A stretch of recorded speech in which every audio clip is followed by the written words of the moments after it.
qu'on a confondu à la médecine. La santé a été confondue à la médecine. Or, la médecine, à l'origine, c'est l'application des principes militaires de guerre aux maladies. C'est l'application des principes militaires de guerre aux maladies. C'est pour ça tout le temps on vous dit on est en guerre, on est en guerre, la guerre contre le psy, la guerre contre ça. Mais la santé n'est pas la guerre. La santé, c'est l'harmonie. La santé, c'est l'équilibre. La santé, c'est l'amour. Et ça, vous ne devez pas consommer quelque chose qui peut vous tuer. C'est-à-dire, vous ne devez pas consommer quelque chose qui est dangereux pour vous. Vous voyez? Et il faut que vous le graviez en tête. Quand on parle de santé, on parle d'alimentation. Et sachez-le, santé égale alimentation, plus le sport. Et qui dit alimentation, c'est tout ce que vous mettez dans votre bouche. En plus, ce que vous mettez sur la peau, c'est pourquoi je parle en gros consommation. Et sur ça, il n'y a pas à négocier. Je vous le dis, si vous voulez être en bonne santé, battez-vous pour la vérité. Battez-vous pour la vérité. Je ne fais pas publicité, je vous dis, votre santé n'est que dans l'alimentation, rien d'autre. Mais, bien sûr, ceux qui, je le dis toujours, je le répète souvent, si vous écoutez le morceau Le Fossoyeur de Jean Brassens, il le dit. Lui n'est qu'un simple fossoyeur. Mais si les gens ne mouraient plus, de quoi il va vivre? Mais si on devait être aussi bête pour refuser de nous adapter à l'amour et qu'on croit que les gens doivent mourir pour que nous nous vivons parce qu'on fait des cercueils, ou bien on fait des cimetières, ou bien on creuse des tombes, c'est libre à nous. Mais moi, je le dis, j'ai prêté serment pour la santé et sur ça, je ne parlerai que de santé. Interprétez comme vous voulez. Ce n'est pas mon problème. Voilà. Merci, merci beaucoup, docteur. Ferme là-dessus. Et vous devez être pareil. Parce que vous, qui êtes ici connectés, nous sommes dans une salle de classe, vous devez vous occuper de votre santé et puis aider d'autres à recouvrer leur santé.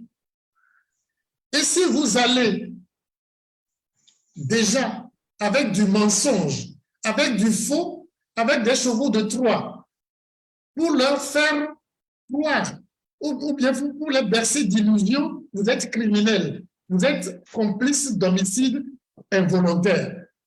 Oui. Vous êtes complice d'homicide involontaire parce que l'alimentation est la seule chose qui vous rend malade et la seule chose qui vous guérit. Que ce soit clair. Merci beaucoup, docteur. Il y a encore deux, trois questions. On va les lire rapidement et vous répondez. Et on continue avec le thème du jour. Il y a Hilo Bertir de Brazzaville qui dit ceci. S'il vous plaît, docteur, une femme enceinte qui fait une hausse de tension, on peut lui conseiller le Lovenox? Vous voyez, ça c'est un truc assez spécial. Dans certaines situations, oui.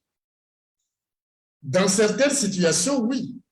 Parce que la femme enceinte est plus enclin à faire des coagulations parce que, je vais vous donner une image. C'est comme vous voulez faire la pisciculture. Un fleuve passe, souvent on fait un barrage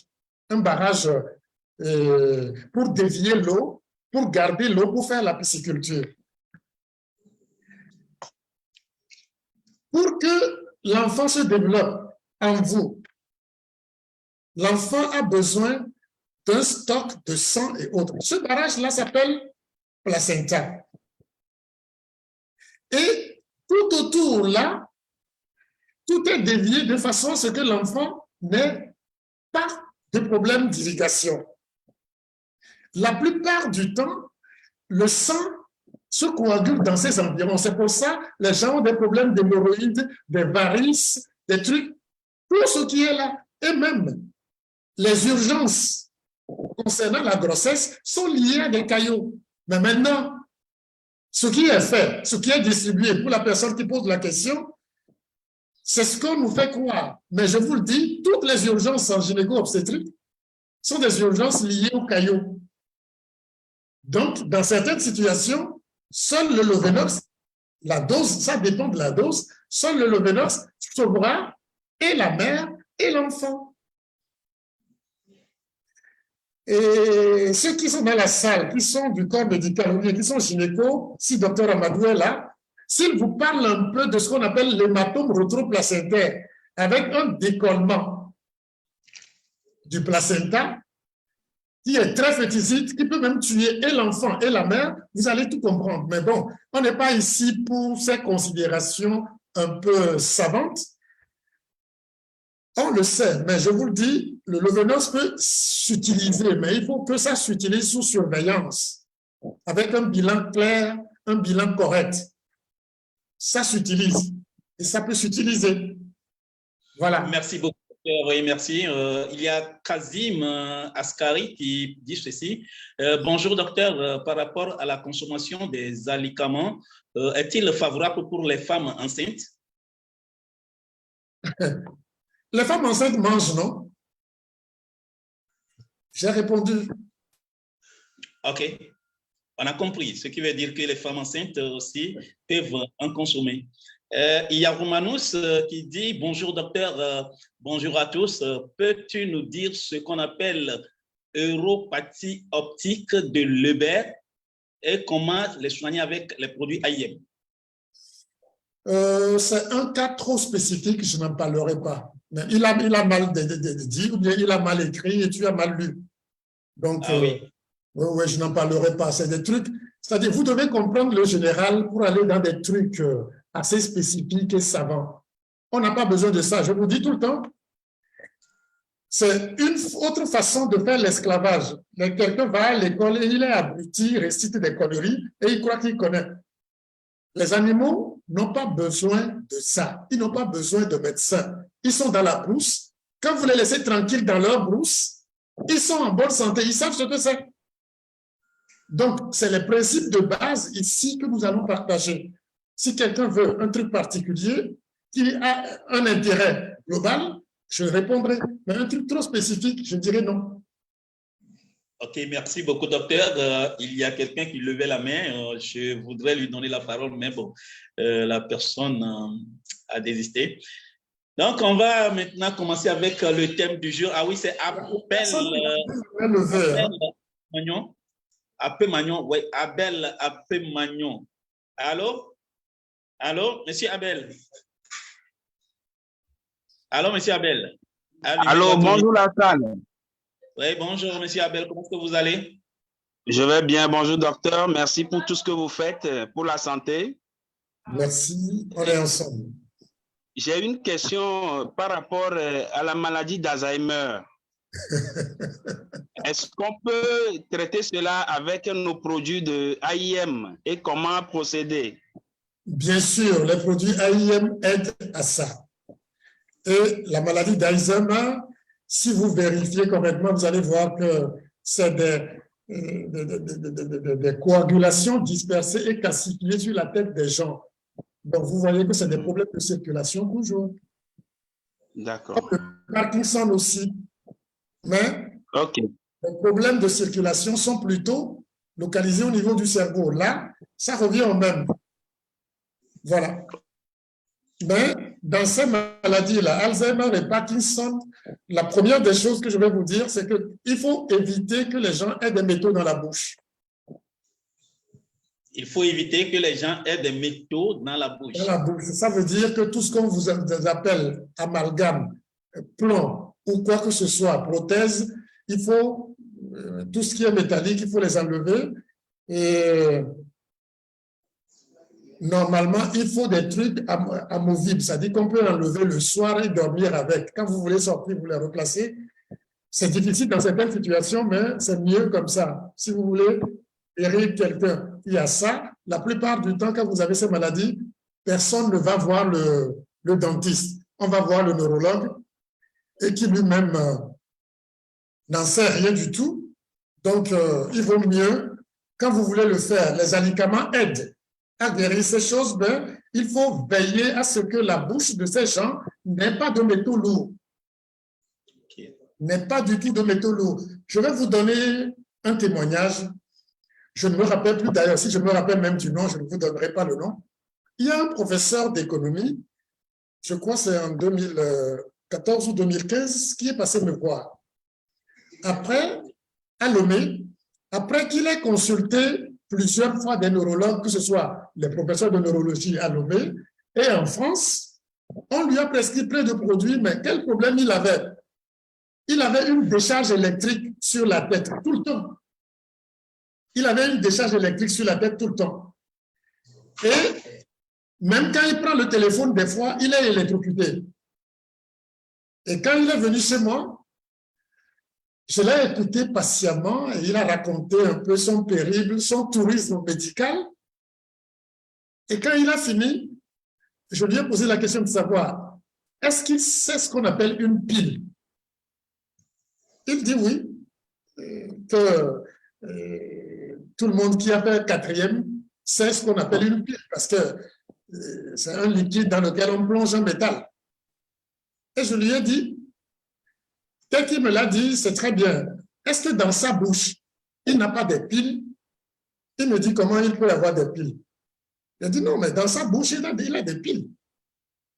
S'il a au moins 2 dents qui sont plombées, c'est-à-dire avec des amalgames, avec la salive dans sa bouche, il a des piles dans sa bouche. Et 2 piles que tu connectes produisent de l'électricité, n'est-ce pas?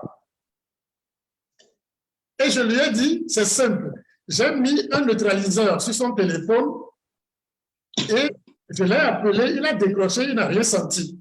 Et je l'ai envoyé chez le dentiste. On lui enlève les métaux. Dès qu'on lui a enlevé sa maladie qu'il n'a pas pu soigner pendant plusieurs années, a disparu seul. Ça a disparu comme par enchantement. C'est vous dire que le dentiste vous met des piles dans la bouche. Maintenant, quand vous avez des problèmes, vous n'allez pas voir le dentiste parce qu'il ne sait pas. Et vous-même, vous ne savez pas parce que vous n'allez pas voir le dentiste. Vous irez voir le neurologue. Et le neurologue, il va vous raconter ces blablabla.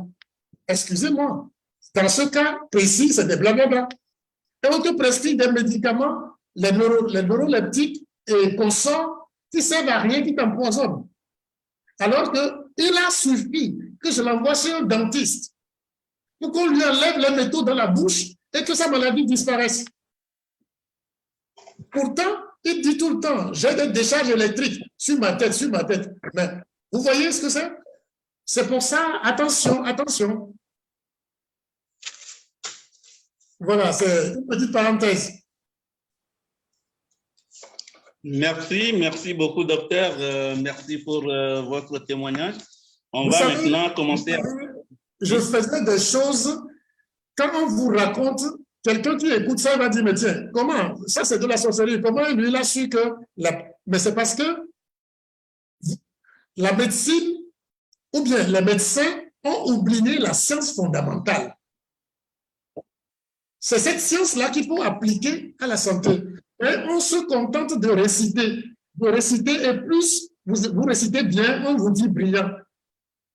Malheureusement, c'est ça.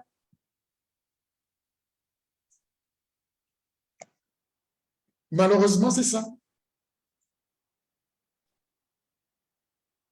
Encore une question, et puis, bon, une question, si vous en avez posé, après on y va.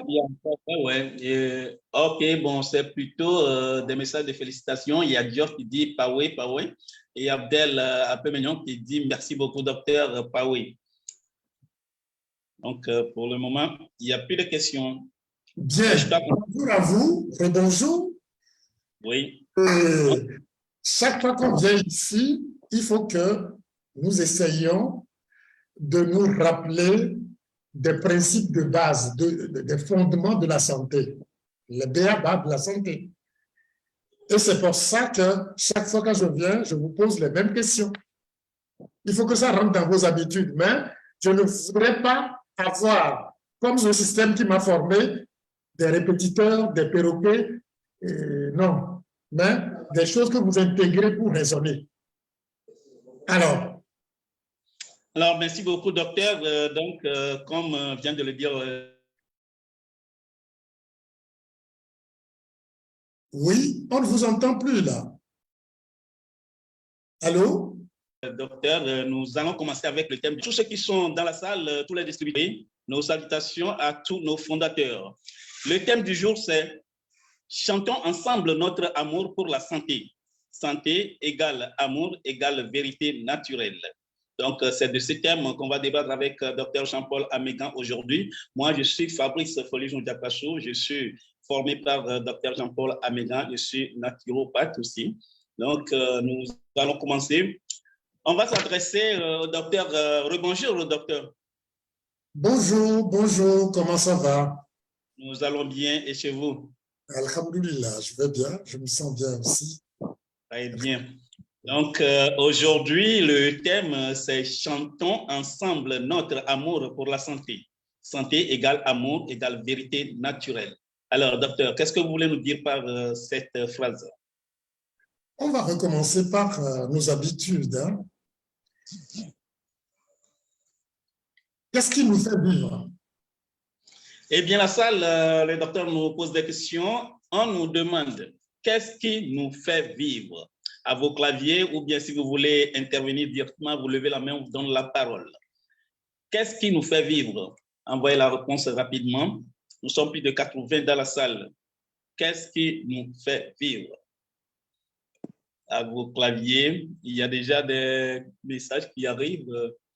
Il y a Sossou qui nous dit l'oxygène. Il y a Dior qui dit la circulation sanguine.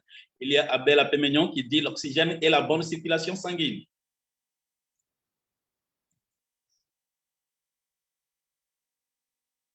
Je vous montre quelque chose de choquant, mais je vous le montre. Eh bien, c'est quoi ça? C'est le sein d'une femme, je crois, oui. Bien. Oui, et globalement, c'est un sein cicatrisé, c'est ça? Effectivement, c'est ce qu'on voit. Bien. J'espère que vous avez bien vu. C'est vraiment un sein cicatrisé. Oui. J'attends vos réponses. Je vais vous montrer comment j'ai pris ce sein. D'accord. Donc, on attend les réponses. Nous sommes à peu près 80 dans la salle. Il y a déjà beaucoup qui ont envoyé des messages que j'ai déjà lus. Il y a Hilo Berti qui dit la bonne circulation sanguine, qu'est-ce qui nous fait vivre? La bonne circulation sanguine. Il y a Larry Kanlouk Tibé qui dit la circulation sanguine. Abdel Apémignon, l'oxygène et la bonne circulation sanguine. Dior, la circulation sanguine. Sossou, l'oxygène. Eh bien, ce qui nous fait vivre, oui, bon, c'est vous êtes tous dedans, mais je vous repose la question autrement. Quelle est l'essence de la vie? Quelle est l'essence de la vie? Ça, les gens vont beaucoup répondre. Quelle est l'essence de la vie? Quelle est l'essence de la vie? Répondez rapidement. Il y a Larry Kanlouk Tibé qui dit la circulation sanguine. Il y a Bonito qui dit circulation sanguine. Quelle est l'essence de la vie? Le sein que je vous ai montré tout à l'heure, c'est le même sein quelque temps avant. Là. C'est pas facile, hein? Je ne vais pas vous couper la petite, mais je vais vous montrer des choses.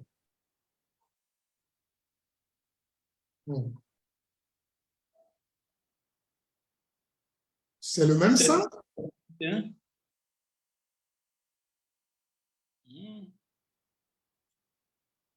Attention aux âmes sensibles. Hein? Vous êtes ici des thérapeutes, donc vous supportez. C'est ça. Eh bien, waouh.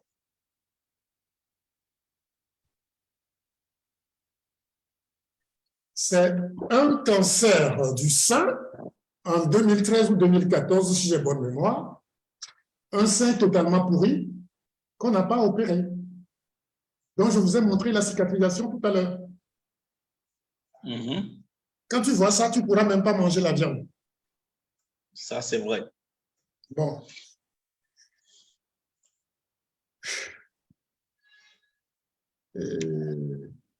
Je vous ai montré ça pour que ceux qui piaillent et racontent des histoires sachent que j'ai vu des choses que j'ai gardées. Il y a pire. Vous avez vu? Ce sein n'a pas été opéré du tout. Jusqu'à cicatrisation. La personne vit. Wow. Félicitations. C'est pas facile.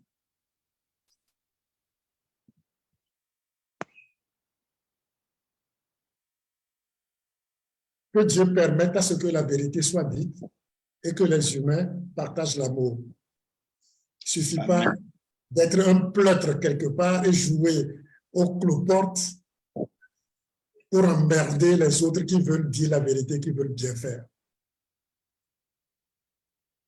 Voilà. Merci. Merci beaucoup, docteur.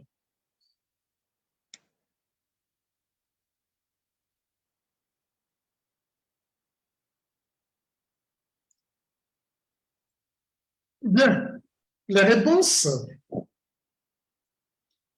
Quel est l'essence de la vie? Les gens ont donné beaucoup de réponses. La circulation sanguine, la bonne circulation sanguine. C'est ce que les gens ont donné comme réponse. Merci, vous avez bien trouvé. Alors, je vous repose ça. Vous le savez aussi, mais je vais vous reposer quand même. Quel est l'essentiel? Et quel est l'essentiel de la vie? Quel est l'essentiel de la vie? On a déjà parlé de l'essence de la vie. Maintenant, on nous demande quel est l'essentiel de la vie? Il y a... non, pour le moment, il n'y a pas encore de réponse. Il y a Dior qui dit l'oxygène. Eh bien, il y a Gia Kolani du côté du Togo qui dit oxygène. Il y a Benito plutôt qui dit oxygène, coach Yannick, toujours oxygène. Je crois que ouais, on est assidus. Merci. Merci. Oxygène.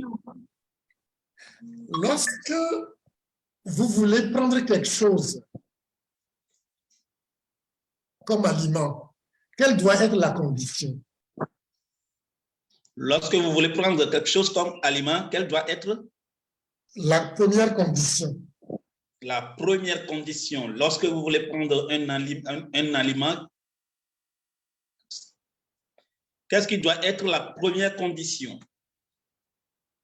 Il y a Kondo qui lève la main, on va lui donner la parole. Allez-y. Eh bien, Monsieur Kondo, vous avez la parole. Allô? Allô, Monsieur Kondo? C'est Madame Kondo. Si c'est celle de la deuxième fois, c'est Madame Kondo. Ah oui, c'est plutôt une dame. Oui, excusez-moi. Madame Kondo, vous avez la parole. Allô? Oui, allô, et on vous reçoit, Madame Kondo. Comment est-ce que vous allez? Ah, je voulais participer. Je voulais dire que c'est l'alimentation. C'est la nourriture que nous mangeons chaque jour. Oui. Le docteur avait posé une question là. Quelle doit être la condition première? Quand vous voulez mettre quelque chose dans la bouche, quelle est la condition de ce que vous devez mettre dans la bouche? Ça doit être quoi? Il doit vous apporter quoi? Si je... La santé. Il doit vous apporter quoi? La santé. Il faut demander est-ce que la nourriture là est bonne. Est-ce que la nourriture là est bonne? Être bon, c'est quoi? Une nourriture qui est bonne. C'est quoi? C'est-à-dire, jusque là, vous n'avez pas encore répondu. Si tu prends une nourriture que tu dois consommer, la nourriture doit être bonne. Mais quelle est la condition pour qu'elle soit une bonne nourriture? Eh bien, c'est ça la question. En fait, c'est ça ce que je demande. Quelle est la condition pour que ce soit une bonne nourriture? Eh bien, il y a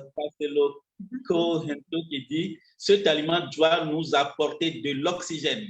Il y a Gia Kolani qui dit apporter l'oxygène. Vous voyez, une nourriture n'est bonne. Une nourriture n'apporte la santé que lorsque la nourriture vous apporte quoi? L'oxygène. Ce doit être fondamental. Ce doit être gardé comme ça. Chaque fois que vous devez manger, est-ce que ce que je prends là m'apporte de l'oxygène?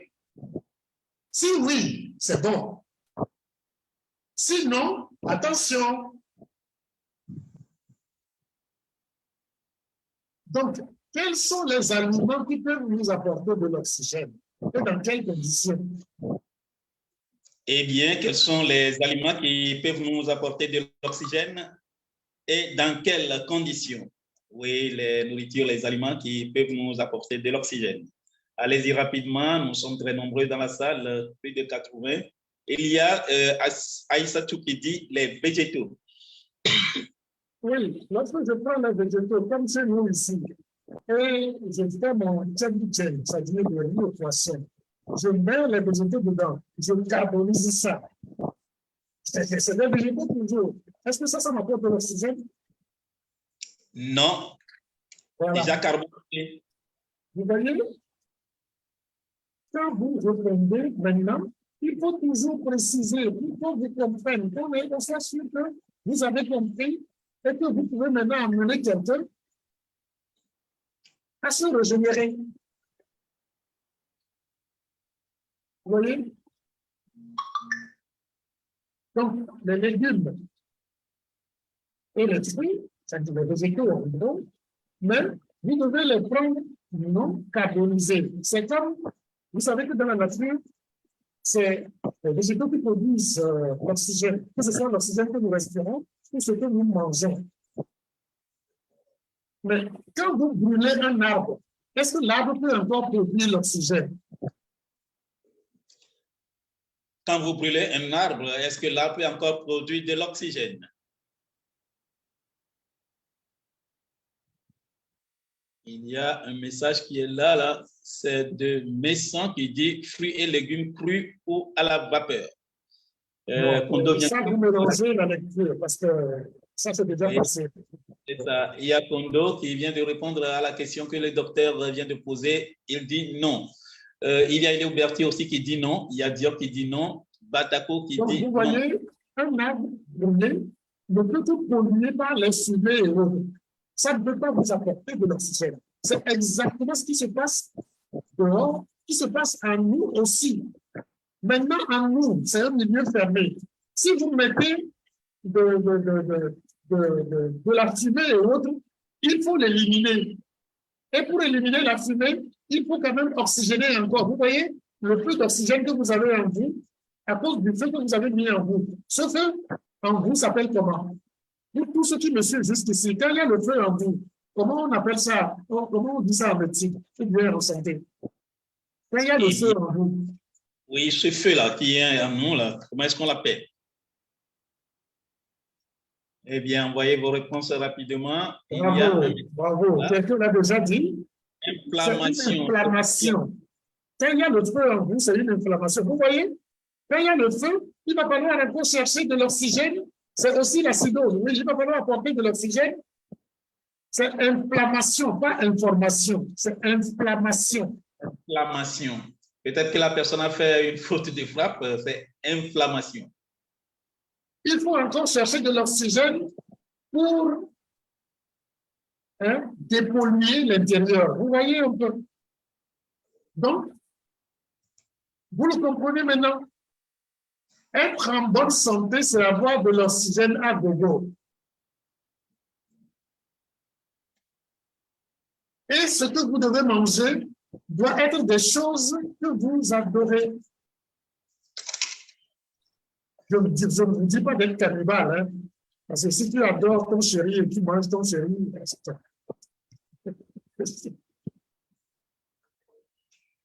c'est pas bon.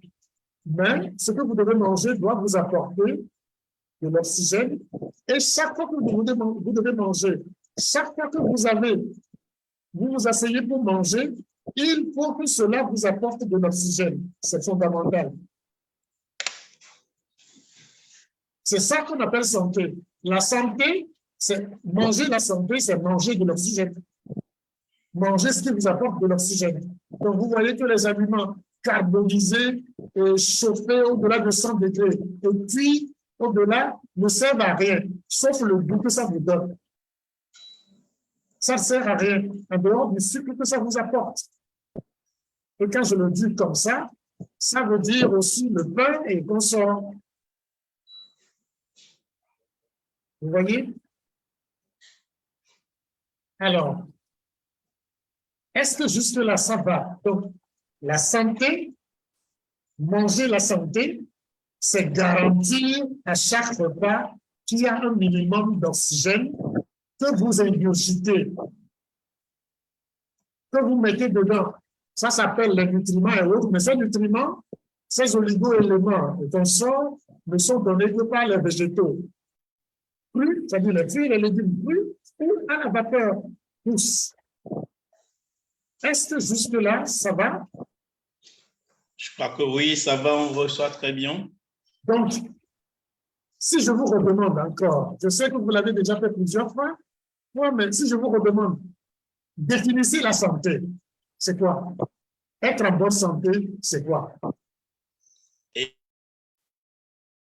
Garantir la santé, je vais le dire autrement, garantir la santé à une population, c'est quoi? Si on vous nommait par exemple ministre de la Santé, qu'est-ce que vous devez faire pour garantir la santé à une population? Eh bien, si vous êtes nommé le ministre de la Santé, qu'est-ce que vous devez faire pour garantir la santé de la population? Eh bien, à vos claviers, ou bien vous levez la main, on vous donne carrément la parole et vous intervenez. Vous êtes ministre de la Santé. Alors, qu'est-ce que vous devez faire pour garantir la santé de la population? On est plus de 90 dans la salle. Il y a un message qui est là. On va la lire rapidement. C'est de Manu qui dit ceci: assurer et garantir l'apport en oxygène. Il y a, vous ne devez plus parler comme ça. On a déjà dépassé ce stade-là. Oui. Oxygène et autres, c'est le BABA. Maintenant, en tant que ministre de la Santé, si je dis bien ministre de la Santé, ne confondez pas ce que vous avez dans nos pays là, comme ministère de la Santé. Hein. Ce n'est pas de la santé, ça. Maintenant, vous comprenez la santé. Si vous venez pour garantir la santé à une population, à quoi devez-vous veiller? Eh bien, si vous devez garantir la santé de la population, à quoi vous devez veiller? Eh bien, si vous voulez lever la main et puis vous intervenez directement, garantir la santé de la population, c'est quoi? À quoi vous devez veiller? Si on venait de vous nommer ministre de la Santé, il y a Tanté Maxime qui envoie un message. Ça dit ceci: lutter contre le déboisement. Il y a Dior qui dit... Vous êtes resté dans les trucs de considération terre à terre et autres. Quelqu'un, vous voyez, une réponse beaucoup plus... garantir la bonne nutrition. Non, nutrition, non, la bonne alimentation. C'est la réponse que vous devez donner. Ce n'est pas oxygénation. Quand je dis bonne alimentation, vous ici, vous comprenez que c'est l'alimentation qui garantit l'oxygénation, qui garantit l'oxygène. Donc, vous devez bien être à ce niveau. Oui. Donc, veillez à ce que l'alimentation des populations que vous dirigez, c'est-à-dire la politique, en fait, faire de la politique, c'est s'occuper des autres. Donc, la santé, quand on vous nommera pour ça, c'est garantir une bonne alimentation. Qui dit bonne alimentation veut dire veiller à ce que les gens s'alimentent avec des choses qui leur apportent de l'oxygène. C'est ça. Si on vous demandait d'agir sur la santé des gens, vous voyez, quelqu'un a mis promouvoir une agriculture sans produits chimiques. C'est vrai. Quelqu'un d'autre a mis une agriculture bio.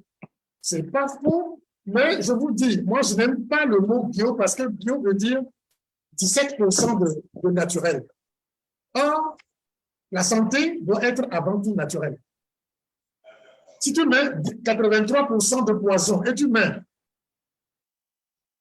17% de naturel dedans, tu es bio. C'est-à-dire, tu auras la qualification bio. Vous voyez un peu ce que c'est? C'est pour ça le bio, vous le sentez souvent, beaucoup confondent bio à naturel. Bio ne veut pas dire naturel. Bio veut dire au moins 17% de naturel. OK. Et pour l'information? Donc, chaque fois qu'on vous dit bio, bio, bio, ça ne veut rien dire. Et puis, des fois, même quand on met bio, là, c'est juste pour tromper. C'est sur l'étiquette seulement qu'on met bio. Si vous allez voir comment les choses sont cultivées, ce qui a été étudié et qu'on sort, il n'y a rien de bio. Mais on met bio. Voilà. Donc, le ministre de la Santé ou le ministère de la Santé doit être un ministère de l'agriculture, de l'élevage, en gros, de la consommation, qui doit veiller à ce que les gens consomment leur apporte de l'oxygène. C'est pour ça que je dis, il faut à tout cela mettre le ministère du sport.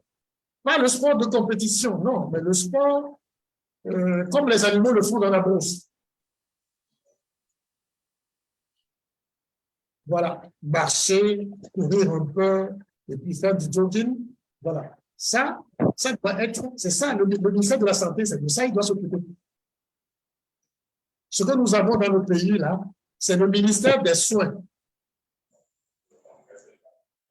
Si on peut être plus précis, on dira ministère de la Médecine. Ça, ce n'est pas le ministère de la Santé, ça.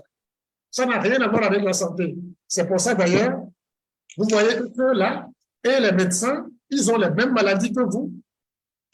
Ils ont les enfants qui meurent à bas âge, des femmes qui meurent, des maris qui meurent tout le temps, comme vous aussi. Donc, ce ne sont pas, c'est-à-dire, ce n'est pas la santé, ça. C'est le ministère de la Médecine. Ou bien le ministère des Soins. Et c'est pour les malades. Mais ce qui rend les gens malades, c'est la malbouffe. Et la malbouffe, vous comprenez? Est-ce que mon message est clair? Santé, c'est alimentation. Alimentation veut dire apporter tout ce qui garantit l'oxygène sur vous. Vous voyez, j'ai souvent une image, ça ne me fait rien. Tu vois quelqu'un, quand il a un peu de moyens, il va dans les supermarchés avec un ventre un peu bien gonflé et il prend un gros chariot, il remplit ça. Et il marche fièrement en poussant les trucs avec ses enfants et autres, et c'est lui qui est là à la mode. Alors qu'en réalité, c'est un employé de pompe funèbre. Il pousse son corbillard devant lui, il est content. Alors que c'est comme si le chariot, là, le conduit directement au cimetière. Mais il est content. Ce chariot qui est un corbillard, alors qu'il devait avoir dedans des fruits et des légumes. C'est pour ça que je dis, nos pharmacies, on doit se battre pour qu'ils aient des compléments alimentaires et au mieux des légumes naturels, des fruits et légumes naturels. C'est à partir de ce moment-là qu'ils vont se battre pour la santé. Pour le moment, c'est pas ça.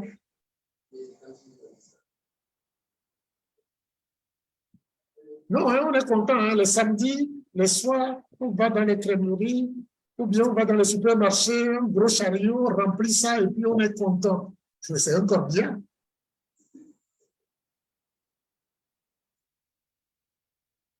C'est encore bien, malheureusement.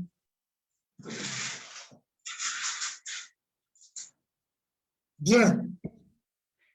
Est-ce que vous avez des questions sur cette première partie? Parce que, oui, quelqu'un dit, après 100 degrés, tout meurt dans l'aliment. Oui, ça c'est clair. Tout. Tout est brûlé. S'il reste un peu quelque chose, c'est du sucre qui reste. Après 100 degrés, vous n'avez rien. Rien dedans. C'est que le goût de ce que vous avez, c'est tout. C'est rien, il n'y a rien dedans.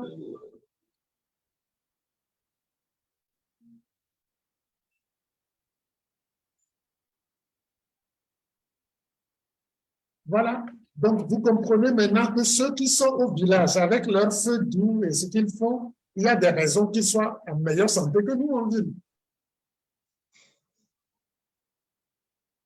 Il y a des questions sur Eh cette bien, c'est la première partie. S'il y a des questions, vous pouvez commencer à les poser et le docteur est là pour nous donner les réponses et on continue avec la deuxième partie. Eh bien, la salle, nous sommes près de 100. Il y a 99 personnes actuellement dans la salle. Donc, si vous avez des inquiétudes ou bien vous avez des questions à poser sur cette première partie, vous pouvez commencer à les poser. Donc, à vos claviers, on est actuellement 100 dans la salle. Donc, allez-y, vos questions. Et je tiens à vous informer que notre salle, c'est juste 100 personnes. S'il y a d'autres qui veulent encore entrer dans la salle, il faut les conseiller d'aller sur notre page Facebook Global G Plus Salle et nous aurons là-bas. Eh bien, il y a quelques questions qui sont là. Il y a Romanos qui dit « Comment faire pour enlever les pesticides sur les légumes et fruits avant de les consommer ?»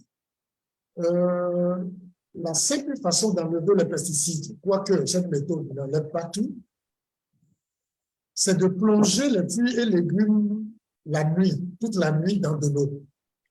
Ça permet d'enlever beaucoup, la grande partie des pesticides.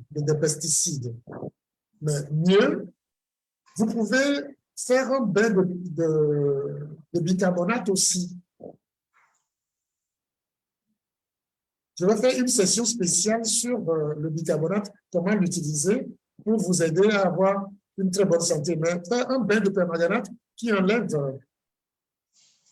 la plupart de ces choses-là sur les aliments. Voilà ce que je peux dire globalement. Quand vous le trempez toute une nuit dedans, c'est mieux.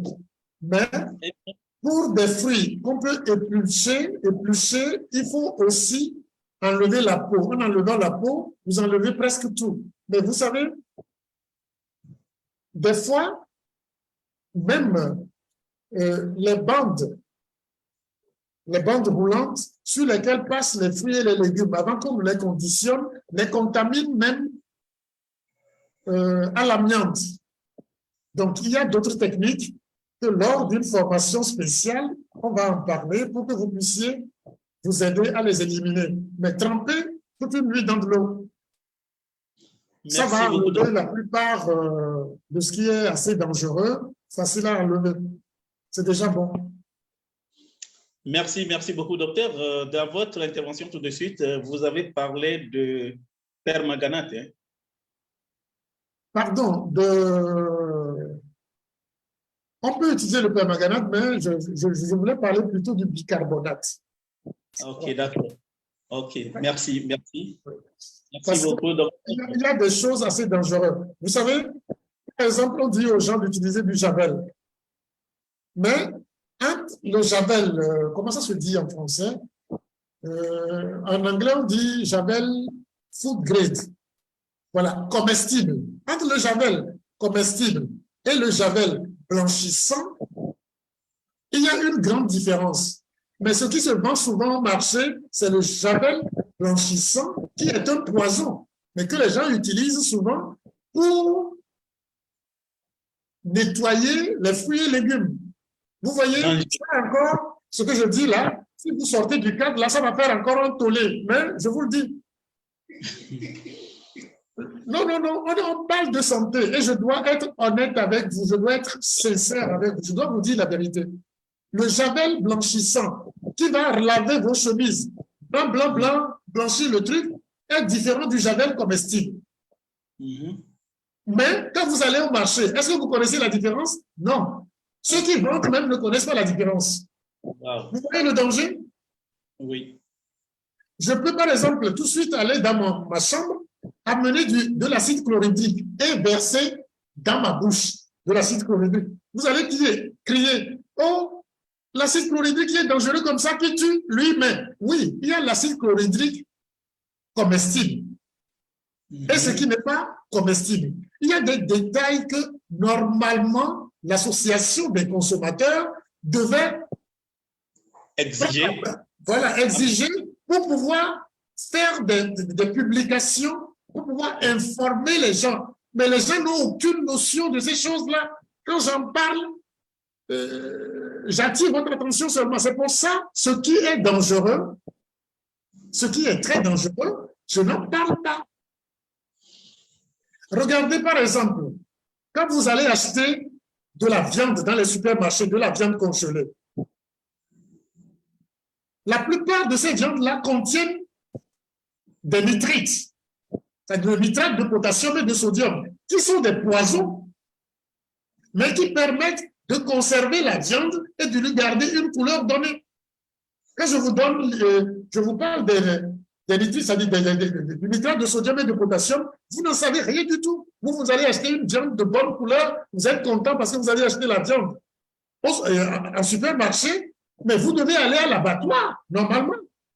Mais ce qui est en supermarché et autres, vous ne savez pas ce qui fait garder la couleur là. La plupart du temps, je vous le dis, c'est du nitrate de sodium et de potassium. Et ceux qui ont l'habitude de prendre du jambon, salut les dégâts. Je vous donne une idée sur les nitrites ou les nitrates qu'on peut trouver dans de l'eau, mais ce que je dis là spécifiquement, c'est un poison dangereux qui se trouve dans nos aliments. Vous vous rappelez de l'explosion de l'AZF en France ou bien du port de Beyrouth? C'est dû au nitrate d'ammonium. Ça, c'est particulier. C'est dû au nitrate d'ammonium, ça. Mais le nitrate de sodium et de potassium, c'est d'autres choses qu'on utilise comme conservateur. Des viandes et d'autres choses. Il y en a dans plein d'aliments. Si vous prenez votre truc de jambon dans le supermarché, prenez l'emballage, lisez sur l'étiquette, soyez curieux, vous allez comprendre. Normalement, c'est des informations, c'est pour ça qu'il faut avoir des associations de consommateurs, parce que notre santé en dépend. Vous devez aimer la vie pour pouvoir défendre ça. Ce que je vous dis, si vous voulez manger à tout prix de la viande, allez à l'abattoir directement, on n'a pas l'aliment, le truc et vous achetez. Mais quand vous allez acheter des trucs de supermarché qui viennent peut-être de Brésil, de tout, du Japon, de quoi, je ne sais pas, et on vous tranche ça, on vous coupe ça, vous êtes content parce que c'est bien coloré, c'est joli à voir, vous n'en savez rien du tout. Même des fois, les poissons sont bien colorés. Hein? Vous devez vous informer, c'est là que vous devez être curieux. Vous voyez, quand vous allez pour aider quelqu'un, pour le soigner, vous devez véritablement avoir les informations, éliminer plein de choses. Et c'est comme ça que vous allez lui redonner la santé. Quand je vous ai parlé tantôt de la suppression du fait qu'en Europe, et le blé et le soja sont supprimés dans les laits pour enfants, les biscuits et autres, j'étais au Burkina. Et dans l'hôtel où je logeais, je crois que c'est en 2019 ou 2018, je ne sais plus, à côté, il y avait une supérette. Et quand j'ai été dans la supérette, il y avait des trucs de criquet grillés. Et c'est là, j'ai dit non, mais ça, je vais manger pour voir comment c'est. Et j'ai acheté le criquet, j'ai mangé. Et à partir de ce temps, après mes conférences, je pianotais un peu pour voir et comprendre. C'est comme ça que j'ai compris ce à quoi servait le criquet. Et actuellement, les Occidentaux, c'est que du criquet. Et des poudres de criquet qu'on utilise maintenant pour remplacer et le blé et le soja dans beaucoup de choses que vous ignorez. Et ça, ces choses-là, c'est dans les supermarchés, dans les laits pour bébés, des trucs. Non. Et quand on parle des gens qui ignorent tout d'eux-mêmes, se lèvent et puis bavardent. On n'a pas les mêmes fonctions, on n'a pas les mêmes sacerdoces, on n'a pas le même destin, mais je peux ne pas être d'accord de ce que vous dites. Je dois me battre pour que vous ayez la liberté de le dire. C'est Voltaire qui le disait, et c'est ce qu'on doit faire. Parce que nous qui avions choisi de dire la vérité, qu'on nous laisse dire la vérité. Mais qu'on ne sorte pas ce qu'on dit du contexte et qu'on en fasse des histoires. Et c'est pour ça, vous qui êtes dans la salle, attention, si vous voulez sortir une partie du message que je donne, demandez conseil pour qu'on vous dise et prenez les précautions, essayez d'accompagner ça d'un commentaire qui permettra aux gens de bien se situer. Parce que beaucoup qui sortent les choses, c'est dans leurs intérêts tout simplement. Ils sortent ces choses-là parce qu'ils veulent convaincre certains et ils déforment l'information. Pardon. Vous êtes des naturothérapeutes, vous êtes des naturopathes. Pour la plupart, même ceux qui sont médecins, ils vont devenir des santé-sains. Vous devez veiller à ce que les informations que vous donnez soient des informations de santé, c'est-à-dire quelque chose qui va dans l'intérêt de celui que vous voulez sauver.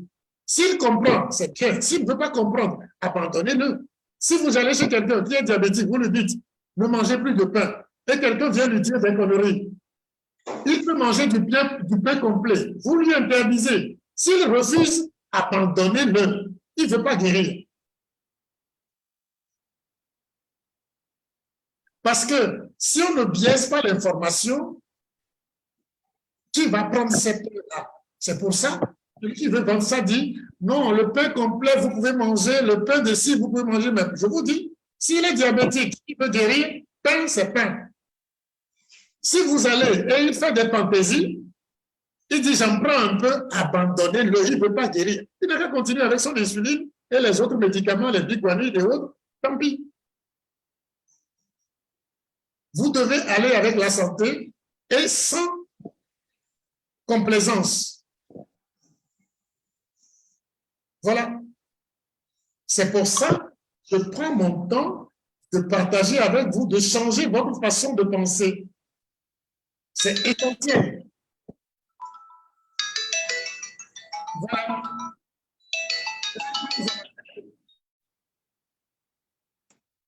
Si vous qui demandez à l'autre de ne pas manger quelque chose, vous êtes à table avec lui et vous devez manger, vous devez lui servir de modèle et d'exemple.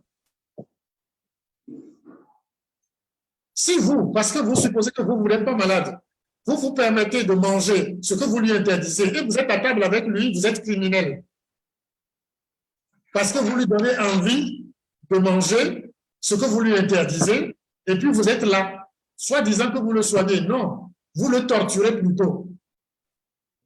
Donc, vous devez être le modèle et l'exemple des patients que vous aidez à guérir.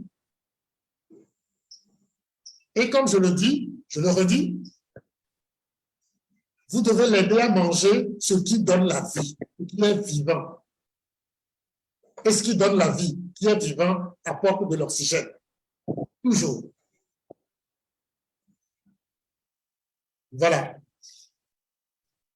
Pour ce qui concerne la santé, je vous ai assez dit, sans trop entrer dans les détails. J'espère que vous avez compris. Avant de continuer, la fois dernière, il y a 3 ou 4 jours, on m'a envoyé une question parce que mon confrère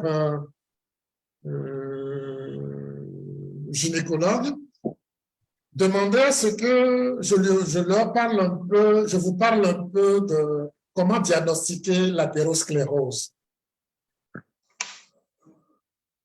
Est-ce que ça vous intéresse qu'on en parle avant que je n'aborde l'amour?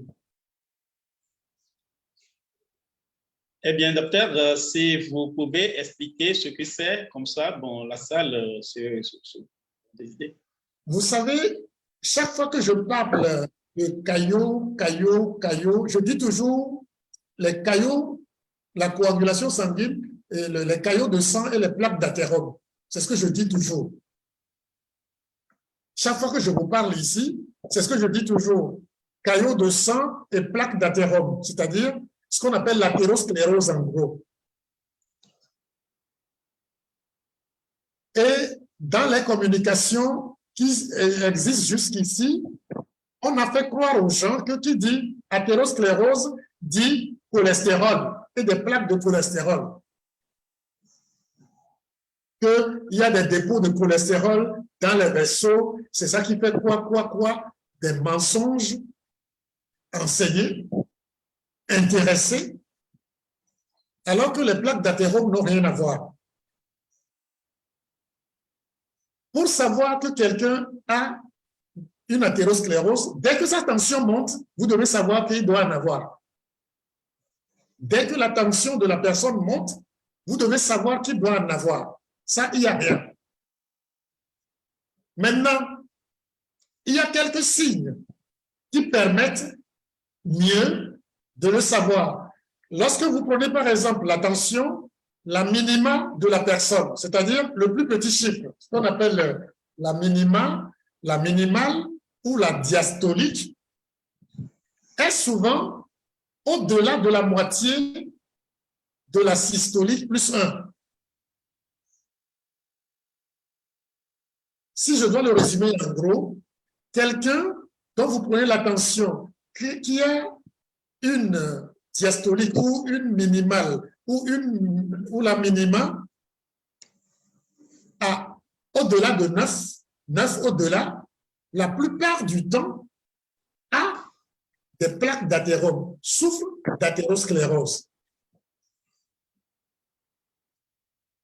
C'est le signe le plus, c'est-à-dire le truc le plus facile pour le savoir.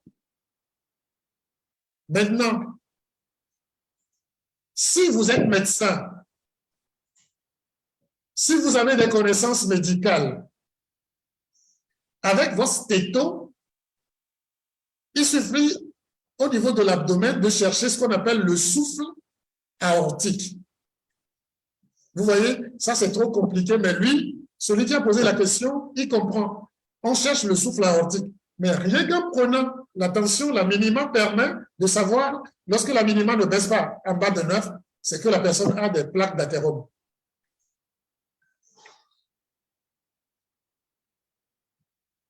Et chez certains, quand vous palpez les pouls, par exemple au niveau du bras, on a le pouls radial et le pouls cubital. Maintenant, ça se dit, on ne dit plus cubital. Quand moi je faisais la médecine, on parlait de cubital, maintenant on ne dit plus ça, on dit quoi? Ulnaire ou je ne sais plus. J'espère que le docteur Amadou est là. On dit cubital ou à mon temps, on disait cubital. Maintenant, le nom a changé, il me semble que c'est ulnaire, quelque chose comme ça. Le radial est resté radial. Donc, vous palpez les pouls. En palpant les pouls, vous constatez qu'il y a des pouls qui sont très, très faibles ou bien qui disparaissent. Il y a des pouls qui sont très, très faibles ou qui disparaissent. Dès que le pouls est faible, ça veut dire que le sang circule difficilement. Ça veut dire que le vaisseau est rétréci. Et là, souvent, c'est des plaques d'athérome qui le font. Donc, poser le diagnostic d'une athérosclérose, ça revient à chercher les souffles. Pour ceux qui sont du corps médical, ils comprennent, mais déjà, lorsque vous avez la minima au-delà de 9, c'est que la personne a des plaques d'athérome. Maintenant, les pouls au pied, le pouls tibial postérieur ou antérieur, les pouls pédieux, les pouls poplités, bon, je ne veux pas vous fatiguer avec, permettent de savoir si le poids et la force du pouls a diminué quelque part pour savoir qu'il y a des choses qui bloquent. Mais comprenez ceci, l'athérosclérose, c'est quoi? Les vaisseaux se blessent, peuvent se blesser, peuvent être altérés. Et quand les vaisseaux s'altèrent,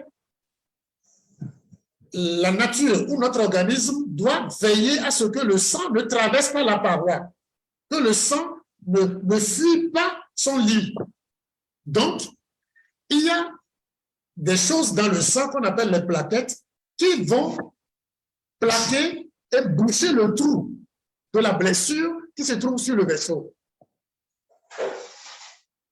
Et quand ça va boucher ça, il y a toute une constitution avec un ensemble de trucs qui permet à ce qu'on bouche le trou correctement. Et en le faisant, ça rétrécit les passages. Mais imaginez que vous mangez des choses qui créent l'inflammation sur plusieurs vaisseaux. Vous voyez, vos plaquettes iront partout boucher ces trous-là et les vaisseaux vont se rétrécir presque sur tout votre corps. Ça peut se passer au niveau du cerveau, chez certains au niveau du cœur, chez d'autres au niveau du rein, ainsi de suite, et le sang circule difficilement. Donc, il y a des souffles, c'est-à-dire, vous entendez, normalement, quand le sang passe, il n'y a pas de bruit. En dehors des battements, il n'y a pas de bruit. Mais quand vous mettez le stéto sur ces vaisseaux-là, vous entendez comme si on soufflait dans un tuyau. C'est des turbulences. Et c'est comme ça qu'on a les plaques d'athérome. Mais en fait, les plaques d'athérome, c'est pour régler des problèmes de fuite sur les vaisseaux. Et la cicatrisation crée ça. Au bout d'un certain temps, ces plaques peuvent se détacher. C'est-à-dire, quand la partie est bien bouchée, le truc se détache et en bougeant peut aller bloquer la circulation quelque part. Mais en fait, les plaques d'athérome ne sont que des caillots. C'est d'autres formes de caillots de sang. Bien que la composition est un peu mélangée avec d'autres choses, mais c'est d'autres formes de caillots. Et leur traitement est exactement le traitement des caillots de sang. Donc, vous voyez, si je ne donne pas ces détails, c'est parce que les anticoagulants règlent ça aussi. C'est pour ça que je ne vais pas souvent dans ces détails. Dans les hauts niveaux, pour ceux qui souffrent d'athérosclérose, c'est-à-dire de plaques d'athérome sur eux, leur traitement est le traitement anticoagulant aussi. C'est la même chose. Mais eux, ils ont beaucoup plus besoin d'une forte dose de cholédouce pour aider à ce que la circulation soit plus laminaire. C'est tout. Mais le traitement, c'est un traitement anticoagulant. Exactement comme le reste. Voilà. C'est la petite parenthèse sur les athéroscléroses. Mais ce que je vous dirais, qu'on dise athérosclérose ou coagulation, le traitement est pareil. Les risques, pareil. Donc, il ne faut pas forcément faire une distinction des deux. Ça ne sert à rien. Mais ce que vous devez oublier, c'est que on vous a raconté et on continue à raconter que c'est dû au cholestérol. C'est un gros mensonge et les produits pour traiter le cholestérol, c'est des produits qui vous tuent. Et vous devez le savoir. Ceux qui utilisent les statines et autres, il va falloir les abandonner petit à petit. Si ils croient que c'est des béquilles, bon, aidez-le. Si il peut avoir la force de comprendre que c'est dangereux de prendre ces produits, vous l'aidez à abandonner immédiatement. Voilà. Mais, je le répète, athérosclérose ou caillot, pareil. Le traitement, c'est anticoagulant. Donc, combiner les anticoagulants avec le cholédouce pour ceux qui sont à IM. Voilà.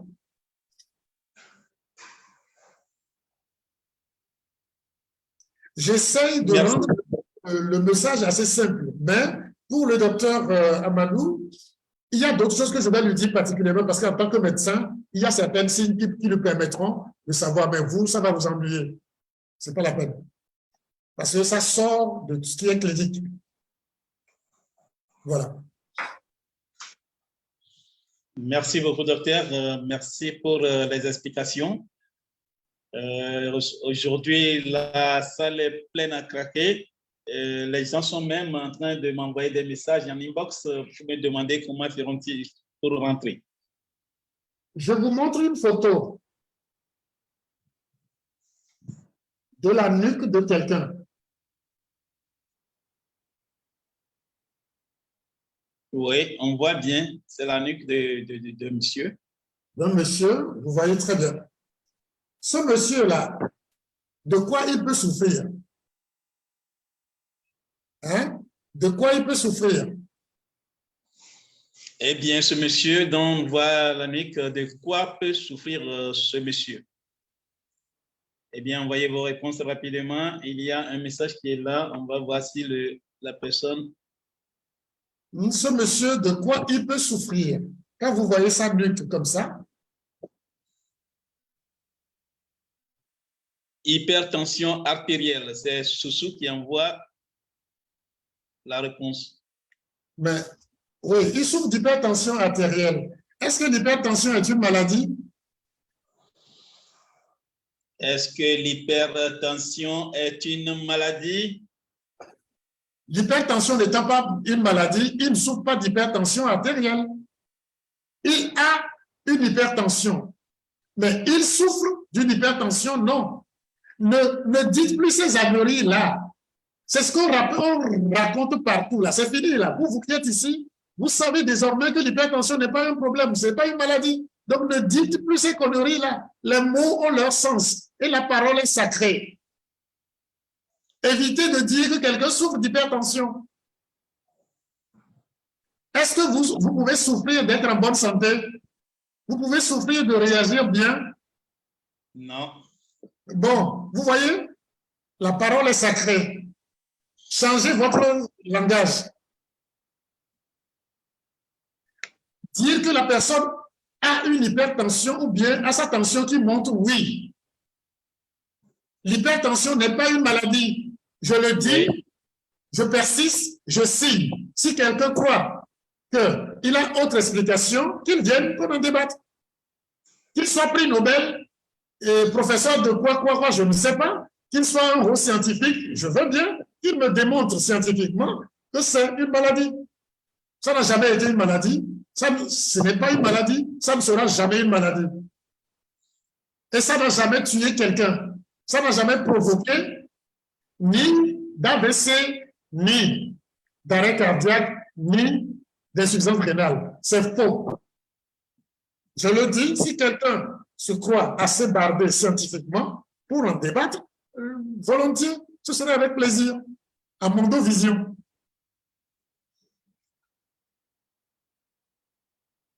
Ce serait avec plaisir à Mondovision. Comme ça, on va me montrer que je suis con.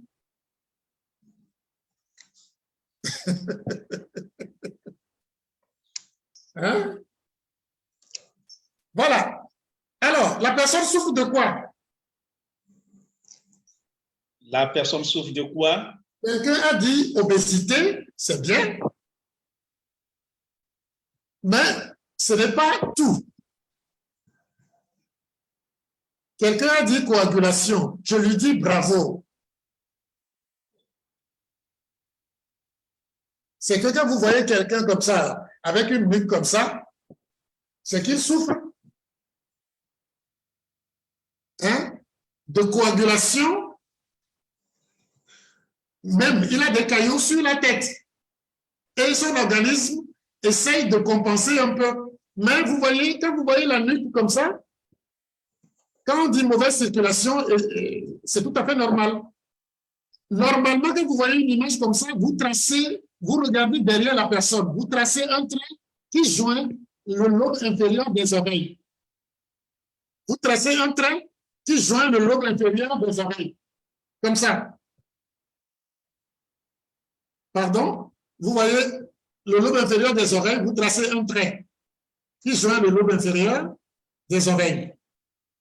Et quand vous tracez ce trait, tous les plis qui sont dessus, s'il y a des plis qui sont dessus, ça vous montre que la personne a un problème de coagulation et sa tension monte. Même sans tensiomètre, vous pouvez dire ça à coup sûr. Et je vais vous dire, ce truc-là, c'est ma découverte. J'ai pris des photos en avion partout, les patients qui venaient chez moi partout, et dans les supermarchés, très diplomatiquement, j'approche les gens, je leur pose des questions, et j'ai une centaine d'images comme ça. Donc, vous voyez, si le pli, là, est en bas de la ligne qui joint les deux lobes inférieurs de l'oreille, c'est de l'embonpoint. C'est-à-dire, il a de l'embonpoint. Mais si c'est au-dessus, ça veut dire que le sang de la personne se coagule, il traîne des caillots et sa tension monte. Je ne dis pas qu'il souffre de tension. Sa tension monte.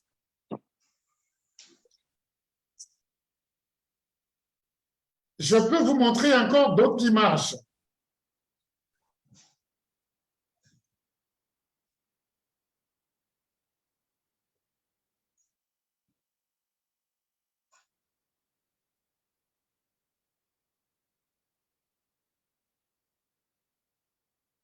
Regardez ce monsieur. Vous voyez chez lui, le pli est carrément en bas. Mais si vous voyez la déformation de la nuque, il a des caillots, mais sa tension ne monte pas. Vous voyez, le pli est carrément en bas. Oui, ça se voit. C'est carrément en bas. C'est tous ces travaux-là que j'ai fait. Quand aujourd'hui je vous parle de plein de choses, c'est ces travaux-là que j'ai pris le temps de faire, d'analyser, de comprendre comment est-ce que je peux, sans appareils, rien du tout, savoir qu'il y a tel problème. Et c'est comme ça, je les ai trouvés et je vous partage mes conclusions, mais vous devez savoir que ce monsieur, il était venu des États-Unis me consulter. Je ne sais pas si j'arrive. Vous arrivez à voir? Oui, on arrive à voir, mais il y a quelques points lumineux. Oui, oui. Je ne sais pas. Oui, la caméra est à votre droite, donc il faut montrer plutôt. Ah, oui. Attention, je change de caméra et là, ce serait plus facile. Je change de caméra. Oui, merci. Voilà. Eh bien, maintenant, c'est bon. Oui. Voilà, c'est mieux. C'est parfait. Donc, vous voyez, ce monsieur, effectivement, vous comprenez qu'il avait une hypertension. Il est venu des États-Unis me consulter à Lomé. Parce que la tension montait et on n'arrivait pas à résoudre. Il est passé me voir. Voilà. Vous voyez? Ouais, ça marche. Et le même monsieur avec une image beaucoup plus parlante. Vous voyez, ça c'est beaucoup plus parlante.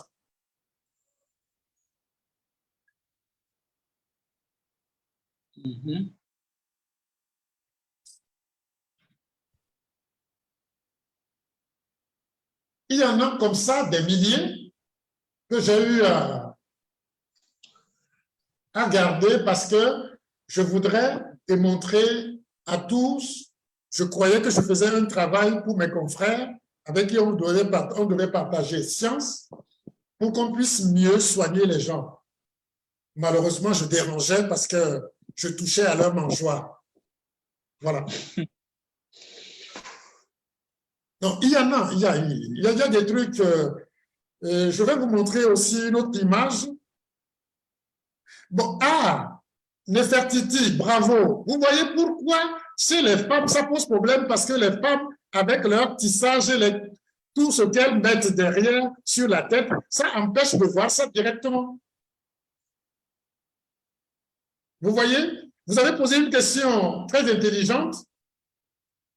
C'est pour ça, les femmes qui, comment l'appelle-t-on?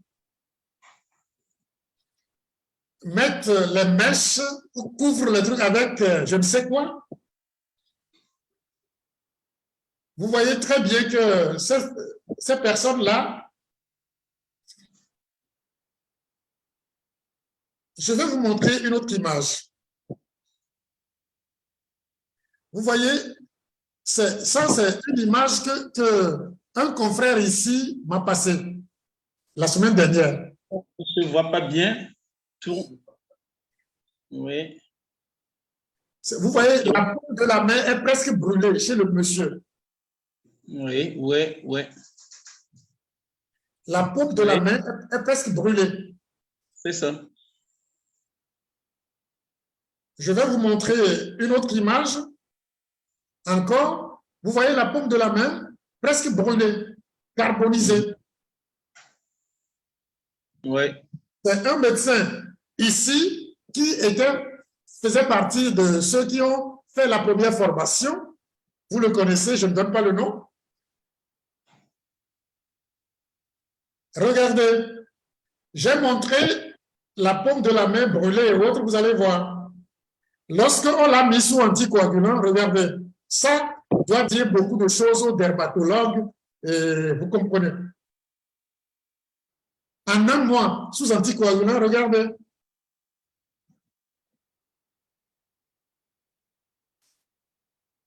Et la paume de la main, regardez cette paume de la main qui était carbonisée, regardez comment c'est devenu. C'est pour vous dire que vous êtes dans du vrai. En un mois. Imaginez combien de mois le monsieur a traîné ça et combien d'années il a traîné ça. Il y a un autre cas dont parle Madame Dior. Oui. J'ai eu quelqu'un, une dame dont la fille devait faire 5e ou 6e année de pharmacie ou de médecine, qui avait un truc qu'on appelle la médecine, un syndrome de Lyell. Ceux qui sont en médecine comprennent à peu près, parce que c'est des noms barbares qui ne veulent pas dire grand-chose. Mais, je crois que c'est de ce cas-là que Mme Dior parle. Elle est venue, on l'a mis sous les alicaments et puis les anticoagulants, et elle a guéri. C'est vous dire que la santé ne demande qu'autre chose. Amener l'oxygène, apporter la circulation, et tout est réglé. La paume de la main, la peau, c'est comme la terre. Quand il n'y a pas d'eau, la peau est craquelée, séchée. Quand il n'y a pas d'eau, comme dans le désert.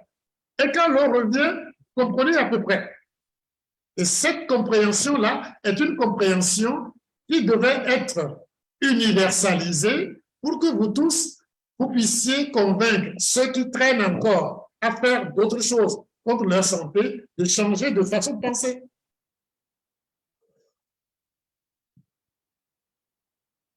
En gros, vous voyez que vie n'est que circulation et il n'y a pas de problème de santé sans problème de circulation. C'est-à-dire, il n'y a pas de maladie sans caillot, que ce soit localisé ou généralisé, vous comprenez. Donc, les problèmes d'acidose, comme les champignons et autres que les gens ont, les dermatoses, vous comprenez à peu près.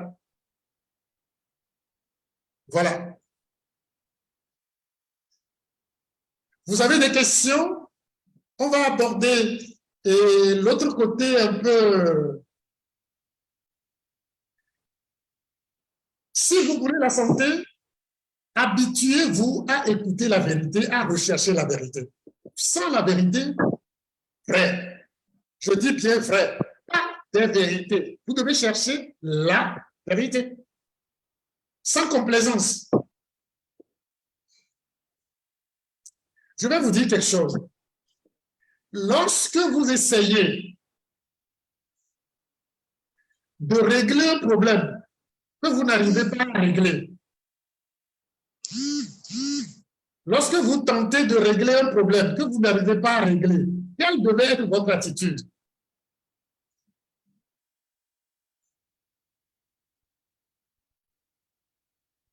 Eh bien, reposez encore la question, docteur. Lorsque vous essayez de régler un problème que vous n'arrivez pas à régler, quelle devait être votre attitude? Eh bien, la salle, nous sommes très nombreux, la salle est pleine. Une centaine de personnes dans la salle. Lorsque vous cherchez à régler un problème et que vous n'arrivez pas à le faire, quelle sera votre attitude? C'est-à-dire votre attitude, votre pensée, quelle devait être votre attitude? Voilà. Eh bien, il y a déjà des réponses qui arrivent. C'est de dire qui dit, pensez que ce n'est pas un problème et l'accepter. Bravo. La personne qui a dit ça, Pawa, lui.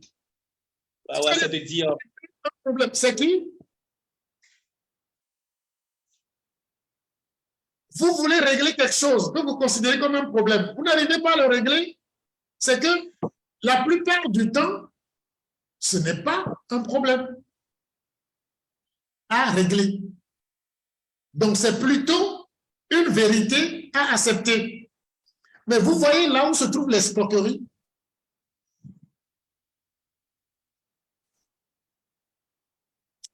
Vous avez un problème. On vous dit, ce problème n'a pas de solution. Mais on vous dit que c'est un problème. Vous voyez? Ça veut dire que c'est quelque part, c'est parce que vous-même, vous avez accepté d'être traité de bête. On veut régler la chose. Depuis des millénaires, on veut régler, on vous dit que c'est un problème. Il faut le régler. Il faut le régler. Mais il n'y a pas de solution. Ça veut dire que le truc là n'est pas un problème. Est-ce qu'on a besoin d'être un génie pour comprendre ça? C'est là l'escroquerie. C'est-à-dire, l'enseignement devient un moyen d'escroquer. L'hypertension, qui est une solution naturelle pour vous permettre de survivre en attendant de régler le problème, on le prend maintenant, le messager, ou bien on le prend, on dit que c'est lui le problème. Et passe, on vous dit c'est à vie. Jusqu'à ce que le jour où vous le baissez trop, c'est à mort. Et tout le monde croit que c'est un problème. Mais vous voyez la question que j'ai posée? On n'a pas besoin d'un génie pour ça. Vous avez un truc, il suffit de changer votre vision sur la chose. Et c'est terminé. Mais chaque fois que vous luttez contre la chose, au lieu d'accepter la chose et de le comprendre autrement, comme disait, je crois que c'est Claude Bernard qui disait ça, lorsque les faits qu'on rencontre ne s'accordent pas avec une théorie régnante, on accepte les faits et on oublie la théorie qui existait, quitte à repenser le fait. Vous voyez? Dès que vous changez, vous comprenez tout de suite que l'hypertension comme problème est un don. Ça n'a jamais été un problème. C'est une escroquerie. Je vous dis, on parle du cholestérol le 23, peut-être demain, le livre du professeur Even va sortir, quoique on sait déjà ce que ça contient, mais le cholestérol, c'est tout petit par rapport à l'hypertension. Vous ne l'imaginez pas.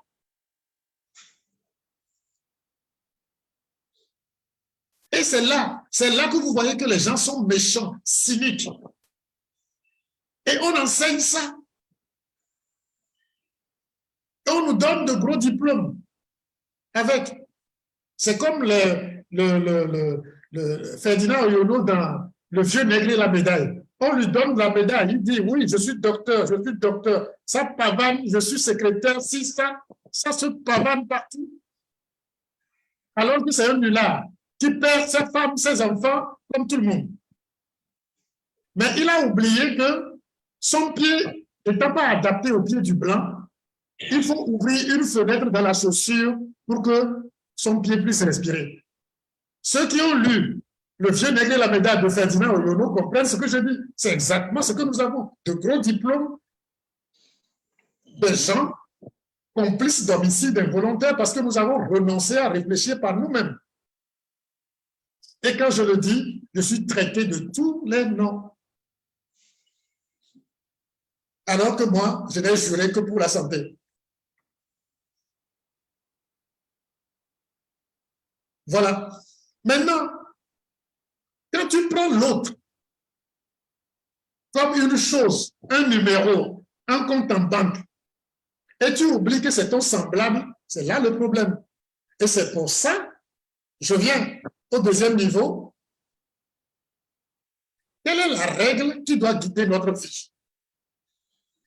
Puisque notre vie est conditionnée par l'interaction que nous avons avec les autres et tout le monde.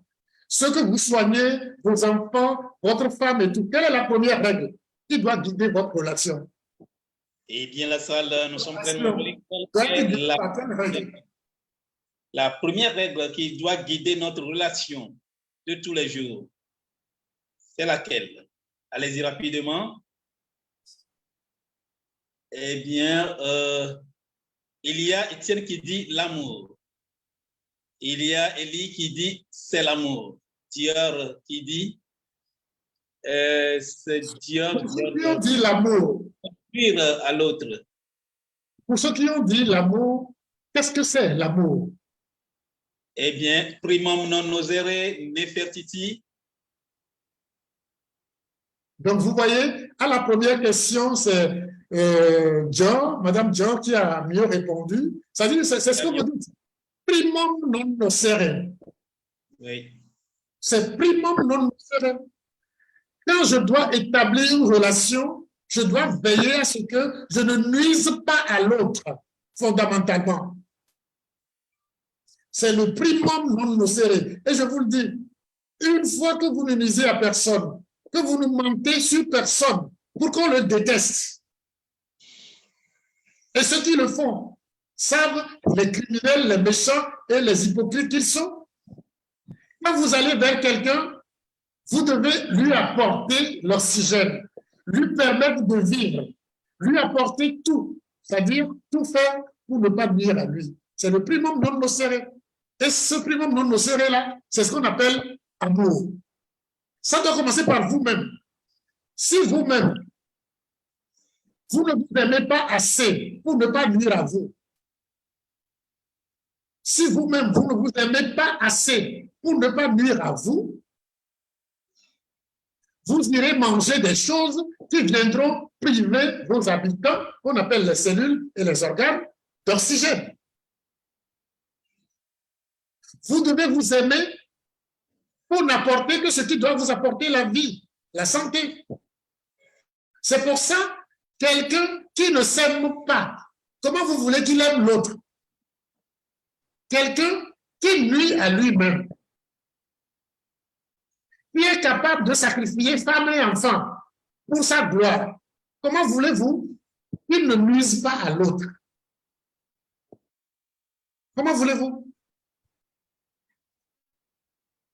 Des gens qui sont prêts à sacrifier femme et enfant, à sacrifier parents pour leur gloire, leur bien supposé.